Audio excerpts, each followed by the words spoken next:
নমস্কার। আজকে আমি পশ্চিমবঙ্গ প্রাথমিক বৃত্তি পরীক্ষা 2026 নিয়ে আলোচনা করব। তো আজকের ভিডিওটা প্রাথমিক স্কুল স্টুডেন্ট এবং অভিভাবকদের জন্য খুবই গুরুত্বপূর্ণ হতে চলেছে। যেসব স্টুডেন্টরা ক্লাস 4 এ পড়ছে এখন, তাদের জন্য একটা খুব বড় অপরচুনিটি রয়েছে এই বৃত্তি পরীক্ষার মাধ্যমে, এবং যেসব গার্জেনরা ভিডিওটি দেখছেন তো তারা তাদের ছেলে মেয়েকে এই পরীক্ষাটায় বৃত্তি পরীক্ষায় বসাতে পারেন। খুব ভালো অপরচুনিটি রয়েছে।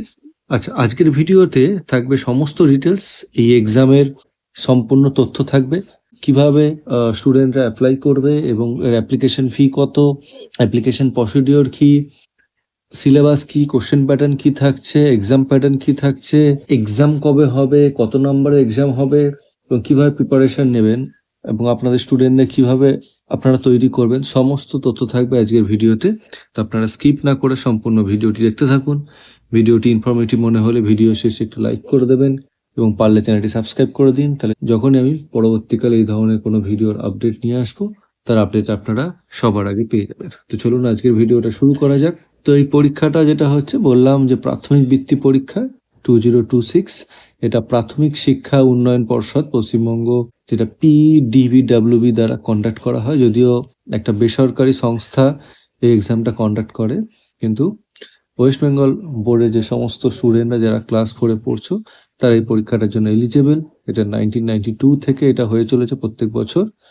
তো পশ্চিমবঙ্গের অনুমোদিত যেসব বিদ্যালয়গুলো রয়েছে, তো চতুর্থ শ্রেণীর ছাত্রছাত্রীরা এই পরীক্ষাটায় বসতে পারবে।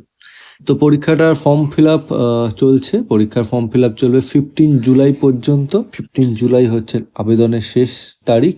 পরীক্ষার এক্সাম ডেট হচ্ছে 5th অক্টোবর থেকে স্টার্ট হবে। 4 দিন ধরে এক্সাম চলবে, 5, 6, 7, 8। আমি আসছি। আপনারা অফিসিয়াল ওয়েবসাইটও ফলো করতে পারেন, www.pdbwb.org। আমি এর লিংক ডেসক্রিপশনে দিয়ে দেবো ভিডিও।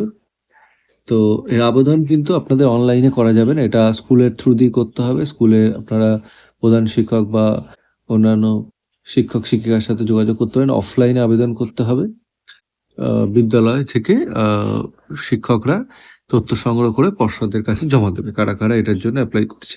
তো এর আবেদন ফি থাকছে 50 টাকা করে, যেটা লাগবে। এছাড়া যদি আপনারা প্র্যাকটিসের জন্য সহায়ক ইংরাজি বই কিনতে চান, যেটা 40 টাকা, যেটা পর্ষদ থেকে পাবলিশ করা হয়েছে। এছাড়া মডেল প্রশ্নপত্র, যেটা 10 টাকা বিনিময়ে আপনারা চাইলে কিনতে পারেন, এটা ম্যান্ডেটরি নয়।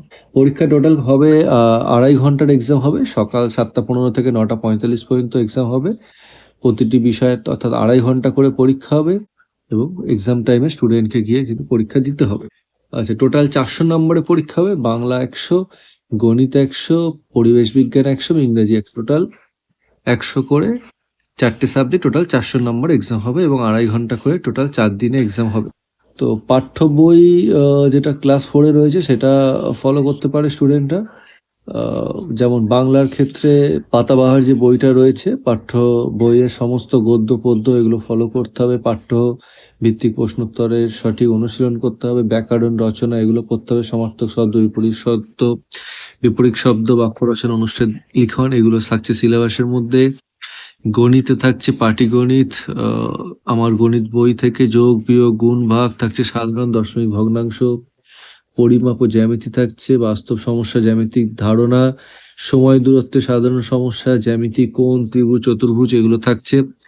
পরিবেশ বিজ্ঞানের সিলেবাস কি থাকছে? পরিবেশ বিজ্ঞানে থাকছে আমাদের পরিবেশ বই 4th শ্রেণী, সেখান থেকে আমাদের পরিবেশ, আমাদের চারপাশে থাকা সজীব ও জড় উপাদান, বিভিন্ন জীবজগৎ, তাদের বাসস্থান, সুস্থ জীবনযাত্রার সাধারণ জ্ঞান, প্রাথমিক স্বাস্থ্যবিধি ও স্বাস্থ্য সচেতনতা, চারপাশের বিজ্ঞানের সাধারণ বিষয়সমূহ। আর থাকছে ইংলিশ থেকে থাকছে বাটারফ্লাই যে টেক্সট বুক রয়েছে সেখান থেকে থাকছে অল চ্যাপ্টার্স এবং পোয়েট্রি কোশ্চেন থাকছে, ভোকাবুলারি থাকছে, অ্যাক্টিভিটি এক্সারসাইজ থাকছে, বেসিক এলিমেন্টারি ইংলিশ গ্রামার থেকে থাকছে, article, preposition, tense usages, word making, simple sentence writing এগুলো থাকছে। কিছু স্যাম্পল কোশ্চেন আমি দেখাচ্ছি, আপনারা প্রিভিয়াস ইয়ার কোশ্চেন পেপার স্টুডেন্টদের প্র্যাকটিস করাতে পারেন। যেমন এখানে একটা কোশ্চেন দিয়েছে, সমার্থক শব্দ সূর্য। সমার্থক শব্দ সূর্যের কি হবে? রবি হতে পারে, দিবাকর হতে পারে, ভাস্কর হতে পারে। বিপরীত শব্দ আলোর কি হবে? বিপরীত শব্দ আলো অন্ধকার হতে পারে, আধার হতে পারে। সংক্ষিপ্ত একটি অনুচ্ছেদ, যেমন আমার বিদ্যালয়। তো এই ধরনের কোশ্চেন আসতে পারে, আপনারা previous year question paper follow করতে পারেন। যেমন পাটিগণিতে যেমন একটা অঙ্ক দিয়েছে ৩৪৫ প্লাস ৪৫৬ কত হবে, ভাগ দিচ্ছে ৪৮ ভাগ ৬ কত হবে, ভগ্নাংশ এখানে 3/4 প্লাস 1/4 কত হবে। তো এই ধরনের কোশ্চেন আসতে পারে ক্লাস 4 স্ট্যান্ডার্ড। তো ভালো প্রিপারেশন সরে নিতে গেলে পাঠ্য বইটা খুব ভালো করে রেডি করতে হবে, বানান হাতের লেখা প্র্যাকটিস করতে হবে, যাতে বানান কোনো ভুল না হয়। বিগত বছরের প্রশ্ন যেটা বললাম সেটা প্র্যাকটিস করতে হবে, বা মক টেস্ট কিছু দিতে পারে স্টুডেন্টরা। আপনারা তো গার্জিয়ানদের এটাই পর্ষদ থেকেও যেটা বারবার জানাচ্ছি যে অতিরিক্ত মানসিক চাপ দেবেন না স্টুডেন্টদের, আনন্দের সাথে পড়তে সাহায্য করতে এবং তাদের আত্মবিশ্বাস বৃদ্ধি করতে এবং পরীক্ষার ভিত্তি পুরোপুরি দূর করার কথা পশ্চিমবঙ্গ পর্ষদের নির্দেশিকাতে বলা হয়েছে। তো আপনারা সেইভাবে স্টুডেন্টদের প্রিপারেশন করান। তো ভিডিওটি যদি ইনফরমেটিভ মনে হয়ে থাকে তাহলে একটি লাইক করে দিতে পারেন, চ্যানেলটি অবশ্যই সাবস্ক্রাইব করে দিন, তাহলে পরবর্তী ভিডিও আপডেট আপনারা সঙ্গে সঙ্গে পেয়ে যাবেন। ধন্যবাদ ভিডিওটি দেখার জন্য।